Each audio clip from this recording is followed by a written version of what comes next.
کیونکہ بندگی اسی معرفت سے نشأت پاتی ہے، لہٰذا ہم لوگوں کو چاہیے کہ ہم اپنی معرفت کو کچھ اوپر لے۔ اچھا، معرفت کو کیسے بڑھانا ہے، کس طریقے سے اوپر لے کر آنا ہے، اس کے بارے میں جو آپ کی خدمت میں عرض ہوا کہ ضروری نہیں ہے کہ بہت زیادہ آپ تفصیلی علمی مباحث میں پڑھیں، بلکہ جو ہمارے بنیادی اعتقادات ہیں، ابتدائی عقیدے ہیں، اگر ہم اپنے ان ابتدائی عقیدوں پر، بنیادی اعتقادات پر حساسیت پیدا کریں، ان کی طرف توجہ کریں، تو واقعاً ہماری معرفت میں اضافہ آ جاتا کہ پھر مسلسل آپ کی خدمت میں اس کے نمونے پیش کر رہے تھے کہ یہ دیکھیں ہمارا عقیدہ ہے، اس پر اس طریقے سے توجہ کریں، یہ ہمارا عقیدہ ہے، آپ اس پر اس طریقے سے توجہ کریں، یہاں تک کہ آخری نقطہ جو گزشتہ جلسے میں آپ کی خدمت میں عرض ہوا وہ یہ تھا کہ انسان کو اس بات پر کامل یقین رکھنا چاہیے کہ خداوند متعال غیبی مدد کرتا ہے، اور پھر اس شے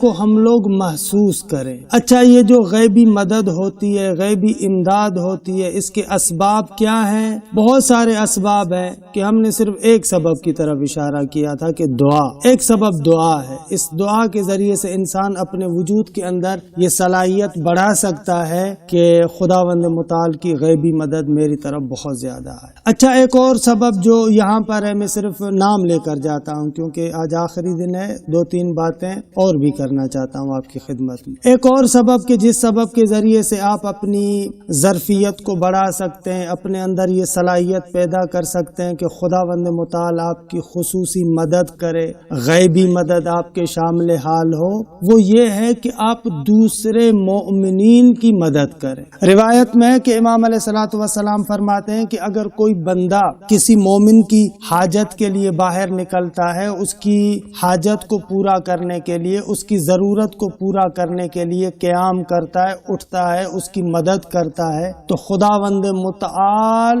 خود اس بندے کی مدد کے لیے خود اٹھ جاتا ہے۔ حالانکہ یہ معلوم ہے کہ یہ تعبیر ہے کہ خدا اٹھ جاتا ہے، یعنی خود خداوند متعال اپنی خصوصی مدد اس بندے کے شامل حال کرتا ہے۔ تو عزیزان من، جو آج کل حالات بھی ہیں، جس طریقے سے دنیا مختلف وباؤں میں پھنسی ہوئی ہے، ان کو مد نظر رکھتے ہوئے حتماً وہ مومنین، وہ فقراء کہ جن کو یتیمان آل محمد کے ساتھ تعبیر کیا گیا ہے، ان کو یاد رکھیے گا۔ جو بندہ جس طریقے سے کمک کر سکتا ہے، اس طریقے سے ان فقراء کو، کہ روایات میں کہا گیا ہے کہ یہ یتیمان آل محمد، ان کی کمک کے لیے جتنا ہو سکے انشاءاللہ آپ ہمت کیجئے گا، جو کر سکتے ہیں اس پیمانے تک ان فقراء اور ان غرباء کی حتماً مدد کیجئے گا۔ اچھا، یہ ایک دوسرا سبب کہ اگر آپ چاہتے ہیں کہ خدا کی غیبی مدد آپ کو ملے تو آپ کوشش کریں دوسروں کی مدد کریں، خدا آپ کی مدد کرے۔ ایک اور سبب کہ جو روایات میں بھی ہے بہت زیادہ، وہ ہے صبر و تقوی۔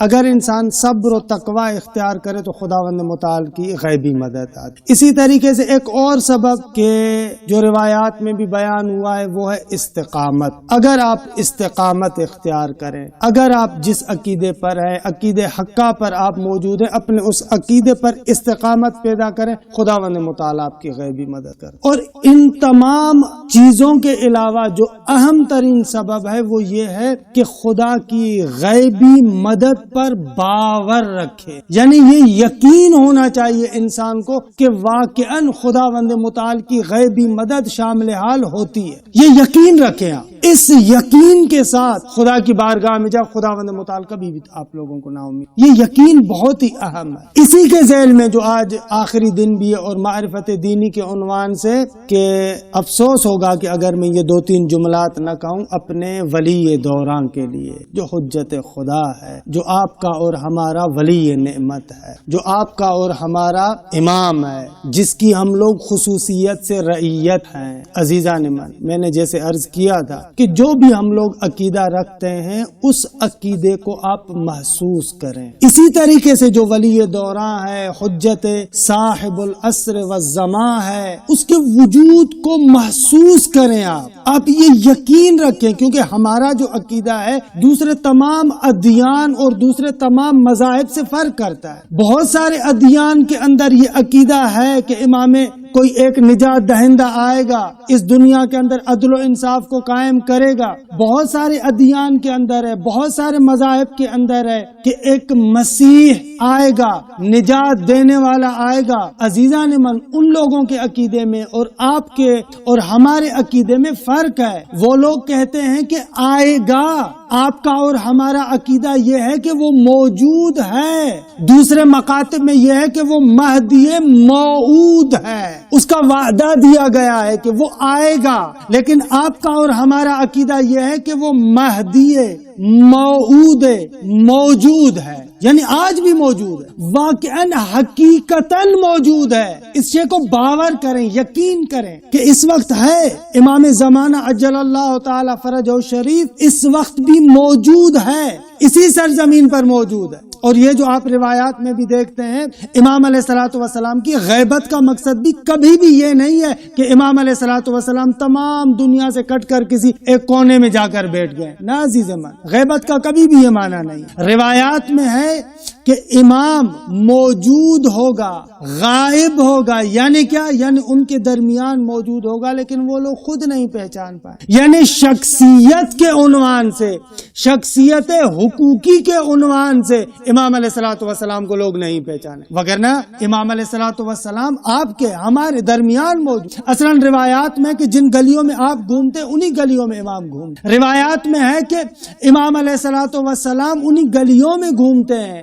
امام علیہ الصلوۃ والسلام مومنین کو سلام کرتے ہیں، مومنین ان کو سلام کرتے ہیں، مولا ان کو جواب دیتے ہیں. خوب اس کا مقصد یہ ہے کہ امام آپ کے اور ہمارے ساتھ ہے، ہمارے ساتھ ہے.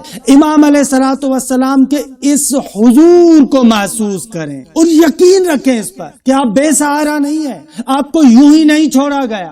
واقعاً آپ کا ولی ہے جو ہر وقت آپ کی طرف نگاہ رکھتا ہے، جو آپ کی طرف دیکھتا ہے، جو آپ کے لیے سوچتا ہے. روایات میں ہے کہ بہت ہی پیارا جملہ ہے جو روایات میں بھی وارد ہوا ہے اور بعض اہل معرفت بھی کہتے ہیں کہ یہ لوگ جو سوال کرتے ہیں نا کہ امام جب غائب ہیں تو اس غائب امام کا فائدہ کیا، تو بعض اہل معرفت کہتے ہیں کہ اگر امام علیہ السلام کے وجود کے جو دوسرے فوائد ہیں ان تمام فوائد کو چھوڑ دیا جائے، فقط اس فائدے کو مد نظر رکھا جائے، بے شک وہ غیبت کے اندر موجود ہے لیکن دن رات آپ لوگوں کو دعائیں کر. اللہ، امام غائب ہے، ہم لوگوں نے امام کو بھلایا ہے، امام تو ہمیں نہیں. وہ جو مشہور توقیع ہے کہ اس کا ایک جملہ میں آپ کے سامنے پڑھنا بھی چاہتا ہوں کہ شیخ مفید نے اس شیخ مفید کے بارے میں توقیع ہے. توقیع اس نامے اور خط کو کہتے ہیں جو امام علیہ الصلوۃ والسلام کی طرف سے کسی کی جانب لکھا جاتا ہے، اسے اصطلاحاً توقیع کہتے ہیں اس روایت کو. اس کو مرحوم طبرسی نے نقل کیا ہے شیخ مفید سے جو امام علیہ الصلوۃ والسلام نے خطاب کیا ہے. ان میں یہ جملات ہیں: انا غیر محملین لمراعاتکم ولا ناسی لذکر. مولا فرماتے ہیں شیخ مفید، ہم لوگوں نے آپ کو بھلایا نہیں ہے، ہم لوگوں نے آپ کو کبھی بھی نہیں بھلایا، ہم یاد کرتے ہیں. انا غیر محملین، تمہارے احوالات کے بارے میں کوتاہی نہیں کی ہم نے. اللہ، امام فرماتے ہیں کہ ہم نے کوتاہی نہیں کی. ولا ناسین لذکرکم، اور تم لوگوں کے ذکر کو بھی ہم لوگوں نے نہیں بھلایا. ولولا ذالک لنزل بکم الاوا. خوب اگر ہمارا ذکر نہ ہوتا، اگر ہم تمہیں یاد نہ کرتے، ہم تمہیں دعائیں نہ کرتے تو کیا سمجھتے؟ خوب اس دنیا کے اندر مصیبتیں تم لوگوں کو برباد کر دیتی، دشمن تم لوگوں کو ختم کر دیتے. یہ ہماری دعاؤں کا اثر ہے کہ تم لوگ ابھی بھی اسی طریقے سے موجود. عزیزان، امام علیہ الصلوۃ والسلام کے بارے میں ہمیں یہ عقیدہ رکھنا چاہیے. اور وہ مشہور جو روایت ہے اس کے بارے میں دو جملے آپ سنیں کہ پیغمبر اکرم کے زمانے سے لے کر آخری امام تک تقریباً ائمہ سے جب بھی حضرت ولی عصر کا تذکرہ ہوتا تھا، مولا کی غیبت کا تذکرہ ہوتا تھا، تو لوگ سوال کرتے تھے، پوچھتے تھے کہ مولا اس غائب امام کا کیا فائدہ. تو پیغمبر اکرم سے لے کر آخری امام تک یہ روایات موجود ہیں. پیغمبر اکرم سے یہ روایت جابر بن عبداللہ انصاری کرتے ہیں اور امام علیہ الصلوۃ والسلام کی توقیع مبارک ہے جو اسحاق ابن یعقوب کی جانب ہے. اس توقیع میں مولا فرماتے ہیں وَأَمَّا وَجْهُ الْإِنْتِفَاءِ بِي فِي غَيْبَتِي غیبت کے زمانے میں مجھ سے کیسے فائدہ لوگے؟ فَقَلْ انتفاع بالشمس اذا غیبتها عن الابصار السحاب، میرے وجود سے اسی طریقے سے استفادہ لیا جائے گا جس طریقے سے شمس سورج جب آسمان میں موجود ہوتا ہے اور بادل آ کر اس کو چھپا دیتے ہیں تو کیا سمجھتے ہیں کہ اگر اس کے سامنے بادل آ جاتے ہیں تو وہ شمس سورج خورشید اپنے فیوزات دینا چھوڑ دیتا ہے؟ کیا اگر بادل آ جائے سورج کے سامنے تو سورج کا فائدہ ختم ہو جاتا ہے؟ نہ، وہاں پر بھی سورج کا فائدہ ہوتا ہے۔ وہ جس طریقے سے فائدہ دیتا ہے اسی طریقے سے غیبت کے اگر بادل خورشید امامت کے سامنے آ جائیں تو اس کا مقصد یہ نہیں ہے کہ وہ خورشید امامت اپنے فیوزات آپ تک نہیں پہنچاتا، نہ، خورشید امامت کے فیوزات آپ تک پہنچتے ہیں۔ اگر اس تشبیہ پر تھوڑا سا غور کریں، وقت بھی ختم ہو رہا ہے لیکن جلدی میں چاہوں گا 2-3 نکات کی طرف آپ کو متوجہ کروں۔ دیکھیں امام علیہ الصلوۃ والسلام جو فرما رہے ہیں کہ میرے وجود سے غیبت کے زمانے میں اس طریقے سے استفادہ کرو، اس طریقے سے فائدہ لو جس طریقے سے انسان سورج سے فائدہ لیتا ہے جب اس کے سامنے بادل آ جائے۔ اس پر تشبیہ پر تھوڑا سا غور کریں، بہت سارے نقطے سمجھ۔ پہلی بات تو یہ کہ امام خود اپنے آپ کو سورج کے ساتھ تشبیہ دے رہے ہیں، خورشید کے ساتھ۔ خورشید اور سورج اس منظومہ شمسی کے اندر محور اور مرکز کی حیثیت رکھ، مرکز ہے اس منظومہ شمسی میں سورج۔ اسی طریقے سے آپ لوگوں کی اور ہم لوگوں کی زندگیوں میں جو محوریت اور مرکزیت حاصل ہے وہ امام زمان عجل اللہ تعالی فرجہ الشریف۔ جیسے کائنات کے اندر سورج مرکز اور محور ہے، اسی طریقے سے اس پوری کائنات کے اندر امام مرکز اور محوریت، مرکزیت اور محوریت رکھتا ہے۔ یہ اصل سورج کے ساتھ شباہت کا نقطہ۔ اچھا، دوسرا نقطہ جو یہاں سے آپ توجہ اگر اس تشبیہ پر کریں تو سمجھ سکتے ہیں، وہ نقطہ یہ ہے کہ یہ جو بادل آتے ہیں یہ بادل کہاں سے آتے ہیں؟ تو یہ بادل اسی زمین سے جنم لیتے ہیں، اسی زمین سے بخارات بنتے ہیں، پانی سے بخارات بنتے ہیں اور وہ بخارات آ کر اس سورج کو ڈھانپ لیتے ہیں، اس کے سامنے آ جاتے ہیں۔ اس کا مقصد یہ ہے کہ یہ بادل خود زمینی پیداوار ہے، اسی زمین سے نکلتے ہیں۔ عزیزان من، اسی طریقے سے امام علیہ الصلوۃ والسلام کی جو غیبت ہے وہ غیبت بھی اگر آپ توجہ کریں تو اس کا سبب خود ہم لوگ ہیں۔ غیبت کا سبب نعوذ باللہ خداوند متعال کا بخل نہیں ہے، امام کا بخل نہیں ہے، الیاذ باللہ۔ امام خدا فیاض ہیں، جواد ہیں، فیض دینے والے ہیں، سخا کرنے والے ہیں، وہ تو نہیں چاہیں گے بخل کرنا۔ پھر یہ کیسے ہوتا ہے؟ یہ خود ہمارے اعمال، جیسے بادل زمین سے اٹھتے ہیں اسی طریقے سے غیبت کے بادل بھی آپ کے اور ہمارے اعمال سے یہ یہاں سے بلند ہو۔ اچھا، ایک اور نقطہ جو اسی تشبیہ کے اندر آپ اچھے طریقے سے سمجھ سکتے ہیں اور خوبصورت نقطہ ہے وہ یہ ہے کہ اگر بادل آ جائیں تو سورج سے کون محروم ہو جاتا ہے؟ سورج سے وہ محروم ہوتا ہے جو ان بادلوں کے نیچے ہوتا ہے، یعنی جو بندہ زمین پر موجود ہوتا ہے وہ سورج کو نہیں دیکھ سکتا کیونکہ درمیان میں بادل آ گئے۔ لیکن اگر ایک انسان ان بادلوں سے اوپر چلا جائے، آج کل کے زمانے میں تو مشکل نہیں، اگر ایک بندہ ان بادلوں سے اوپر چلا جائے وہ ڈائریکٹ سورج کا مشاہدہ کرے گا یا نہیں کرے گا؟ بالکل مشاہدہ کرے گا، وہ سورج کو دیکھ سکتا ہے۔ عیناً یہی بات یہاں پر بھی ہے۔ یہ جو غیبت کے بادل ہیں، جب تک ہم ان بادلوں کے نیچے ہیں تو خورشید امامت کے نور سے محروم ہیں، ہم لوگ ڈائریکٹ نہیں دیکھ پائیں گے۔ لیکن اگر ہم ان غیبت کے بادلوں سے اوپر لے کر آئیں، یعنی خود اپنے آپ کو اس جگہ پر لے کر آئیں کہ جہاں پر ہم اس غیبت کے بادل سے بالکل اوپر نکل جائیں، اور نکل سکتا ہے انسان واقعاً اگر اس کے اندر یہ ظرفیت ہو، وہ اخلاص ہو، اس درجے کا اگر اس کے اندر وہ ظرفیت اور اخلاص ہو تو اس غیبت کے بادلوں سے نکل سکتا ہے۔ لہٰذا یہ بھی ایک نقطہ اسی روایت کے اندر موجود ہے کہ اگر انسان بادلوں کے نیچے ہے تو مستقیم نہیں دیکھے گا، لیکن بادلوں سے اوپر چلا جائے تو مستقیم بھی دیکھے، یہاں پر بھی اسی طرح۔ اچھا، ایک اور چیز جو اسی تشبیہ کے بارے میں آپ کہہ سکتے ہیں وہ یہ ہے کہ درست ہے بادل آ جاتے ہیں، لیکن ان بادلوں کے بعد کیا سورج فائدہ دینا چھوڑ دیتا؟ کیا سورج کا فائدہ نہیں ہوتا؟ کیوں نہیں ہوتا؟